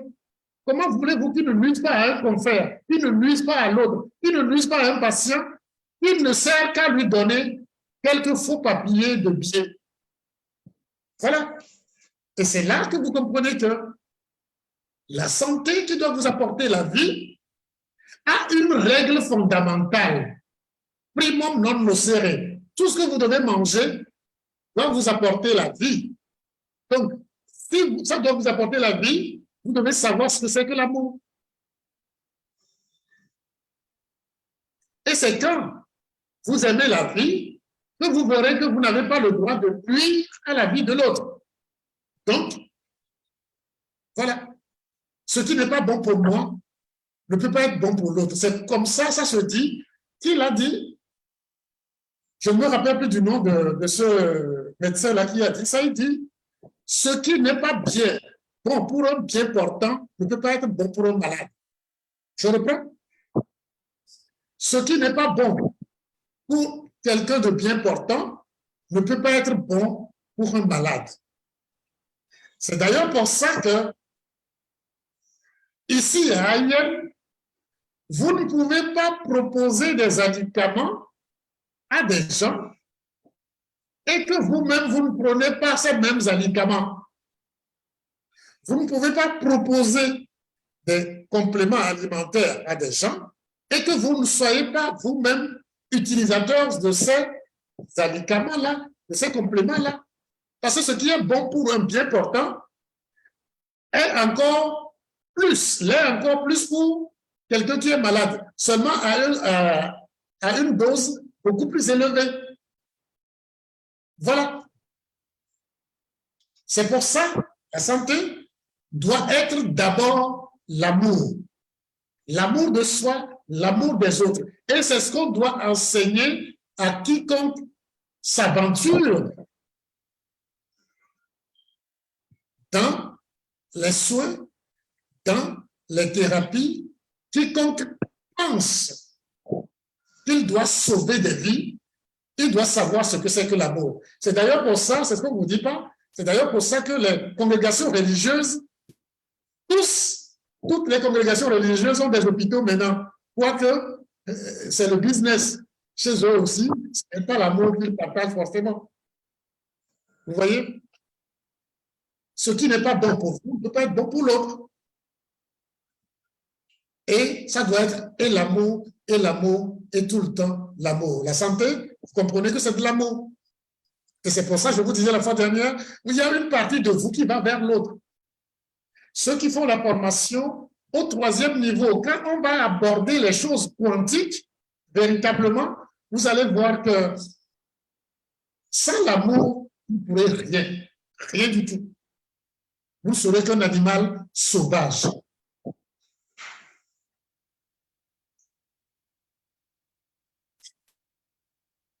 Je crois que pour l'amour, vous avez compris, mais si vous n'avez pas compris, posez les questions. Déjà, n'allez pas vers quelqu'un sans vous rappeler que vous ne devez pas nuire à lui. Donc, ce que vous devez lui offrir, lui faire, doit, quel que soit le cas, ne pas le mettre en danger. C'est ça. J'attends vos questions pour que l'on clôture en beauté cette journée. Et merci pour votre présence parce que la salle est toujours pleine.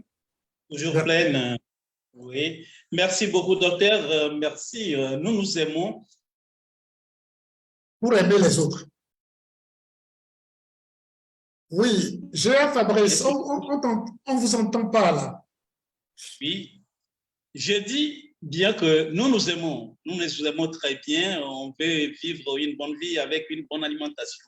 Mais des fois, c'est notre bouche là qui nous trompe. C'est nos papilles gustatives là qui nous trompent des fois. Qui est notre ennemi.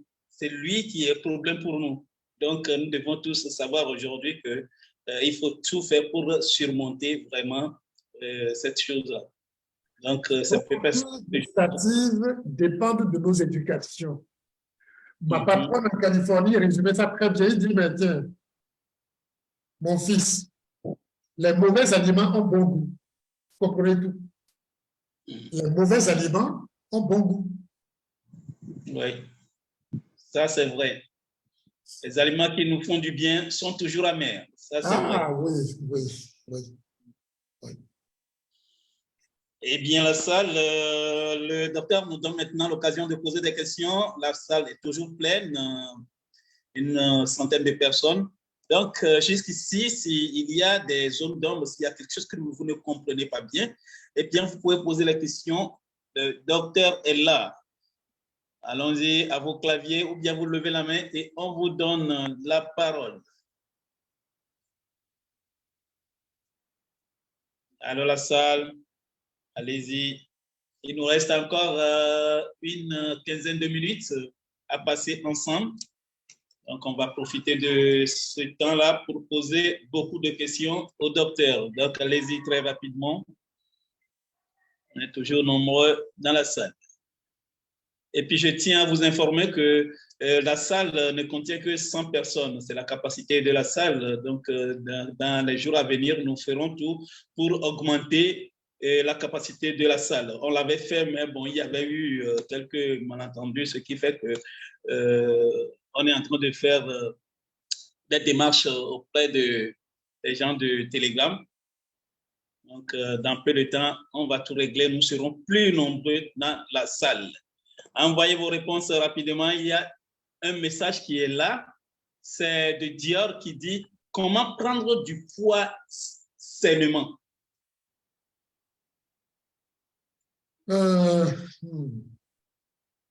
C'est bien. Naturellement, on n'a pas besoin de faire quelque chose pour prendre du poids. Si tu fais de la malbouffe,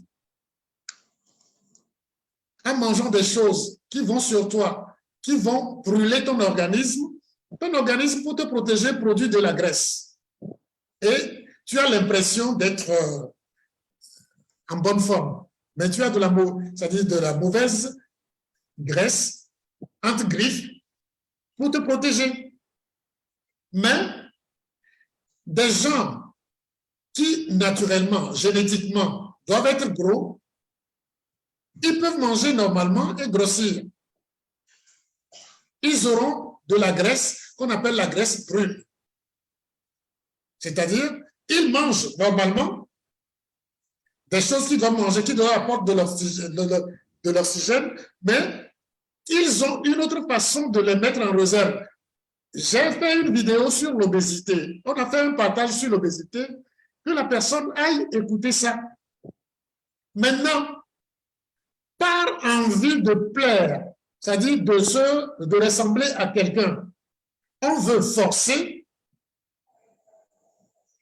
La saine façon, c'est de manger beaucoup plus les bonnes choses. Et vous prendrez du poids normalement.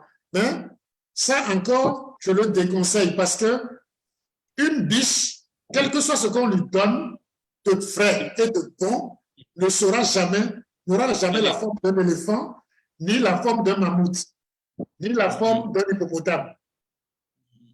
C'est une biche, une biche. C'est ça. Et si vous ne vous acceptez pas, pourquoi vous demanderez aux autres de vous accepter? C'est pour ça, prendre du poids sainement, c'est ce que je peux dire. Manger beaucoup plus, beaucoup de choses, beaucoup plus souvent, vous aurez de l'embonpoint. De l'embonpoint. Et ça suffit. Eh bien, docteur, la question de Dior m'a amené vers une autre question. Il y a certaines personnes qui prennent des produits pour pouvoir bien manger ou bien pour pouvoir manger plus. Est-ce que ça n'est pas très dangereux pour nous? À la suite d'une maladie et autre, les gens peuvent perdre l'appétit. On prend des choses, des orexigènes, comme on le dit, pour stimuler l'appétit, un peu manger. Ça, la plupart du temps, c'est des vitamines qui font que vous avez plus envie de manger. Ce n'est pas dangereux. OK. Ceux qui, en dehors de ça, parce qu'ils veulent ressembler au mammouth, ou bien à l'hippopotame, ou bien avoir des fessiers de je ne sais quoi, ils se créent des problèmes parce que tôt ou tard, ils vont le payer. Voilà. Donc, il faut qu'on fasse. Parce que c'est contre nature ce qu'ils font.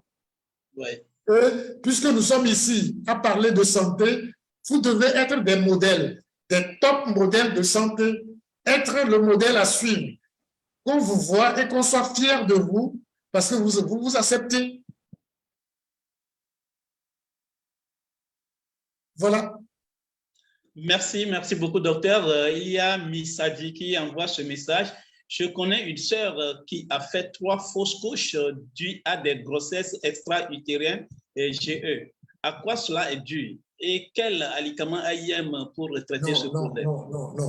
Il parle des choses mélangées là. 3 fausses couches avec des grossesses extra-utérines. La personne a fait 3 grossesses extra-utérines ou quoi? Parce que quand on dit fausse couche, c'est autre chose.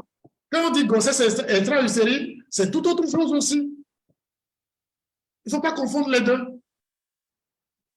Mais 3 fausses couches, on n'a que 2 trompes. Si on fait 2 grossesses extra-utérines, la plupart du temps, on n'a plus de trompes. La plupart du temps. Jusqu'à ce que tu fasses une 3e grossesse extra-utérine, c'est du n'importe quoi. Et ça, il ne sait pas ce qu'il dit. Il reprécise sa question. D'accord.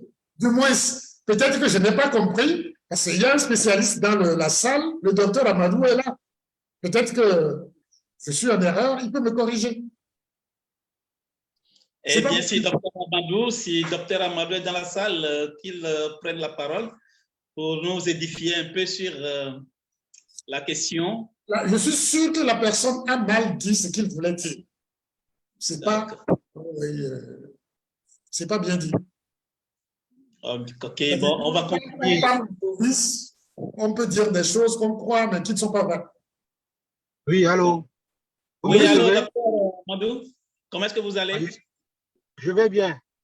Je suis en circulation, mais je vais répondre. Je crois que le docteur Améga a déjà donné la réponse. La fausse couche est différente de la grossesse extra-utérine. La fausse couche, c'est quand une grossesse est dans la cavité utérine, dans l'utérus même, et à un moment donné, ça coule. Ce qu'on appelle fausse couche. Alors que la GU, la grossesse extra-utérine, ne reste pas dans l'utérus. Ça reste en dehors de l'utérus, dans la trompe. Donc, on ne peut pas confondre GU et fausse couche. Il faut que la personne repose la question autrement. Ok. Merci beaucoup, docteur. Merci, maître. Je vois que vous êtes en circulation et on ne va pas vous embêter. Concentrez-vous parce que vous êtes précieux. Oui. Merci. Merci, Okay, pour, merci à vous. Merci. oui, merci beaucoup. Merci, docteur Amadou. C'est Romanus qui revient en disant ceci. Docteur, s'il vous plaît, comment l'amour crée la santé? L'amour crée la santé en vous donnant un zen. L'amour crée la santé parce que ça vous permet d'apporter que des choses qui vous donnent la vie. Pas des choses qui vous donnent le plaisir gustatif. Des choses qui vous apportent la vie. Vous devez manger la vie. Et vous devez vous aimer. Donc, ne pas nuire à vous. J'espère que je me fais comprendre. Donc, si vous pouvez le faire pour vous-même, ça vous donne la santé. Ainsi, pour quelqu'un d'autre, vous ne devez pas lui apporter quelque chose qui doit nuire à lui. Dès que vous le faites, c'est de l'amour. Donc, c'est la santé. Et vous savez que quand vous avez ce zen-là, je suis sûr qu'il parle de l'amour émotif, ce zen-là, ça relâche vos vaisseaux et votre cœur bat la chamade, mais pas de façon relaxe. Voilà. Merci beaucoup, docteur. Il y a Dior qui nous donne encore une précision. Et elle nous dit la grossesse extra-utérine endommage la trompe. Ah oui, c'est plutôt une question. Elle dit la grossesse extra-utérine. Oui. La plupart du temps, quand vous avez une grossesse extra-utérine, souvent c'est dans la trompe que ça reste. Et la plupart du temps, on coupe. On enlève le truc, on coupe la trompe. Donc, si on le fait, c'est pour ça qu'il disait 3 grossesses extra-utérines, c'est pas possible. Parce que si on t'enlève une trompe, tu as une deuxième grossesse extra-utérine, on t'enlève la deuxième. Est-ce que tu peux avoir une 3e grossesse extra-utérine? Non. Non. Oui, c'est pour ça qu'on disait que la personne qui a posé la question ne sait pas ce qu'il disait. Oui. Voilà. Ah, mais okay. Il y a des techniques pour certains qui permettent d'opérer la grossesse extra-utérine sans enlever forcément la trompe, surtout lorsque la personne a, comment l'appelle-t-on, a un désir d'enfanter. Donc, il y a des techniques, mais c'est tiré par les cheveux. C'est tiré par les cheveux. C'est pour ça que je dis 3 grossesses extra-utérines, bon, je ne crois pas. 2, oui. Mais 3, non. Vraiment. OK, bon, les questions continuent toujours à arriver. Il y a Misadi qui dit oui, la personne a fait 2 fausses couches et la 3e fois, c'était une GE et il a subi une intervention chirurgicale. Voilà. Là, vous voyez ce qu'il dit maintenant est totalement différent de ce qu'il avait dit. Oui. Le docteur Amadou vous a dit à peu près, les fausses couches, c'est ça, c'est que la personne n'a pas pu conduire une grossesse à terme. C'est ça. Maintenant, dans les traitements des fausses couches, là, peut-être qu'on a mis des antibiotiques et autres qui ont fait que une trompe a produit de la fibrine et s'est bouchée. Pas totalement pour empêcher les spermatozoïdes de passer, mais suffisamment pour empêcher l'œuf fécondé de revenir et faire la nidation dans l'utérus. Et là, la 3e fois, elle a une grossesse extra-utérine. Là, ça se comprend. Voilà. Maintenant, qu'est-ce qu'il veut savoir? Eh bien, M. Misadi, on vous pose la question. Qu'est-ce que vous voulez savoir en posant vos questions? Qu'est-ce que vous voulez savoir, M. Misadi? Si vous êtes toujours en ligne, vous pouvez encore envoyer des questions. C'est un GEU, grossesse extra-utérine. Ce n'est pas un GE. C'est un GEU. Merci beaucoup. Misadi revient encore en disant ceci, si la personne veut toujours avoir un enfant. Bien sûr, parce que quand il a fait une grossesse extra-utérine, c'est une seule trompe qui est foutue maintenant, qui peut-être est enlevée, qui a été opérée, qui est supprimée. Mais il y a l'autre trompe qui est là. Et si on veille à ce que la trompe soit perméable, elle va faire des enfants. Elle peut même faire un jardin d'enfants si elle veut. Seulement, la chance est légèrement diminuée par rapport à celui qui a les deux trompes perméables. Voilà. Merci beaucoup, docteur. Il faut attendre 6 mois environ et on fait une hystéro pour voir si la deuxième trompe est perméable. Si c'est perméable, si ce n'est pas perméable, il faut déboucher ça.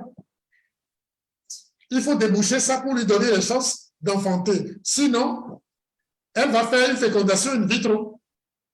Ça, c'est autre chose, c'est une autre solution qui n'est pas à la portée de tout le monde. Voilà. Oui, oui. Missadi revient en disant, oui, il lui reste une deuxième trompe. Il est perméable parce que avoir une deuxième trompe n'est pas le problème. Il faut que la trompe soit vraiment perméable. Sinon, ça peut être encore une grossesse extra-utérine. Donc, il faut veiller à ce que la trompe là soit vraiment perméable. D'accord. Voilà. Okay, ça demande une consultation gynéco. Le docteur Amadou est là. On peut aller le voir. Il va vous demander une hystérosapingographie qui permettra de voir que la trompe est en bon état ou pas. S'il y a quelque chose à faire, c'est un bon confrère. Docteur Amadou est un bon confrère. Merci beaucoup, docteur. Je pense que ça doit être la toute dernière question. C'est Maxo qui dit ceci. Bonjour, docteur. Pourriez-vous nous parler un peu de l'amour comme énergie? L'amour déplace les mots. A-t-on dit en vous... pour une autre fois. Ce serait pour une autre fois. Ah oui. Eh bien, je crois que la toute dernière... Le thème qu'il demande, la question qu'il pose, c'est d'amener les gens à comprendre que lorsque tu as l'amour et que tu es dans certaines conditions, tu produis des vibrations qui produisent des effets. Mais ça demande un autre développement. Eh bien. Comment faire pour avoir le docteur Amadou? Demandez à Cher Fabrice. Quelqu'un a posé une question. Oui, il y a, appelez-moi seulement sur 00228 90 28 33 78 et on va vous mettre en contact avec le docteur Amadou. Oui, 90 28 00228 90 28 63 78. Il y a une autre question qui est là. On va voir si c'est... Oui, ça c'est de Cosme du côté du Bénin. Lui dit ceci. Bonjour docteur, s'il vous plaît, quels sont les produits de AIM qui peuvent aider à déboucher les trompes bouchées chez une femme qui n'arrive pas à concevoir? Non, une femme qui a les trompes bouchées ne peut pas concevoir. Ça, c'est un pléonasme que la personne a fait, mais c'est que le produit essentiel, mais que moi j'applique chez certaines femmes, c'est le collet 12. Normalement, collet 12 et complète suffirait. Mais collet 12, on peut aller jusqu'à placer collet 12 dans le vagin. Mais ça, vous ne pourrez pas le faire. On peut le placer. La personne va sentir comme du poisson, mais chez certaines femmes, ça marche. C'est le produit, c'est le collet 12 qui est l'essentiel.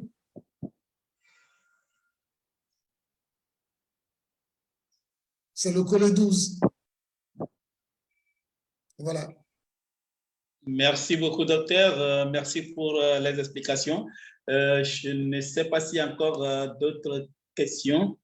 S'il y en a, bon, pour le moment, il n'y en a pas encore, alors que nous sommes déjà en dehors hors de notre temps. Le temps est presque passé. Donc, on va donner encore une chance à quelqu'un pour poser une dernière question et on va aller à la fin de la séance du jour. Il y a Amadou qui lève la main. Allô, docteur Amadou? Oui, allô, la conférence. Oui. Oui, je voudrais revenir sur les trompes bouchées. Oui, on vous écoute, docteur. Oui, pour les trompes bouchées, je ne sais pas combien de fois la personne a fait son examen. Si c'est une seule fois, la personne a fait son hystérosalpingographie, je pense qu'il faut reprendre ça ailleurs. Puisque le plus souvent... Il y a souvent des faux résultats. Voilà. Bravo. Beaucoup de faux résultats. Bravo. Quelquefois, c'est juste le spasme, le stress qu'on donne à la malade qui fait que les trompes ne sont pas visualisées. Il suffit que la personne soit décontractée, qu'on refasse, vous allez voir que les trompes sont visualisées. Donc, il faudra que la personne refasse l'hystéro ailleurs, ou même dans 2 endroits différents, pour qu'on puisse confirmer que franchement, c'est bouché. Vous voyez, il vous dit quelque chose d'important, que ne vous fiez pas aux résultats là. Et ce n'est pas seulement l'hystéro, c'est presque tous les résultats de laboratoire. Voilà. Merci, docteur. Merci encore. Merci pour tout. Merci pour tout ce que vous faites pour nous. Merci pour vos éclaircissements. Je crois que nous sommes arrivés presque à la fin de notre thème du jour. Nous allons maintenant donner la parole au docteur Jean-Paul Amigan pour nous donner son mot de fin. Alors, docteur, vous avez la parole. Merci. Ce que je peux dire pour conclure, c'est que vous devez vous aimer suffisamment pour empêcher que votre vie ne soit brève. Ce qui veut dire que vous devez tout faire. Lorsque vous avez pris conscience que vous apportez des choses qui vous garantissent votre vie, des choses qui vous aident. Et ces choses qui vous aident, c'est des choses qui vous apportent l'oxygène, qui vous garantissent la santé. Et pour ça, aucune autre vérité n'est à tolérer. Aucune autre vérité n'est à tolérer. Parce que votre santé doit être amour, et l'amour, c'est l'amour de la vérité, l'amour de la vie, l'amour de l'oxygène, l'amour des végétaux, donc des alicaments, c'est-à-dire des compléments alimentaires. Nous avons de la chance qu'avec AIM, il n'y a que de l'amour en partage. L'amour pour les alicaments, l'amour pour la vie, et AIM n'a pas oublié, AIM vous offre aussi de l'argent pour le plaisir. Merci et namasté. Namasté, docteur. Merci pour tout ce que vous faites pour nous. Merci à tous ceux qui ont suivi. Merci à tous nos leaders. Merci à M. Chérif Gungun. Et merci à nos fondateurs depuis Philippines, Alliance Motion Global. Merci à tout le monde. Nous sommes arrivés à la fin de l'émission. Moi, je suis Fabrice Folly. Je suis Fabrice Folly Diapasso, un naturothérapeute formé par le docteur Jean-Paul Amigan. Nous remercions également notre cabine assumée par Deguenon, Éloi Deguenon. Merci à tout le monde et à la prochaine. Merci beaucoup, docteur, et merci à tout le monde. Bye bye. Merci. Namasté.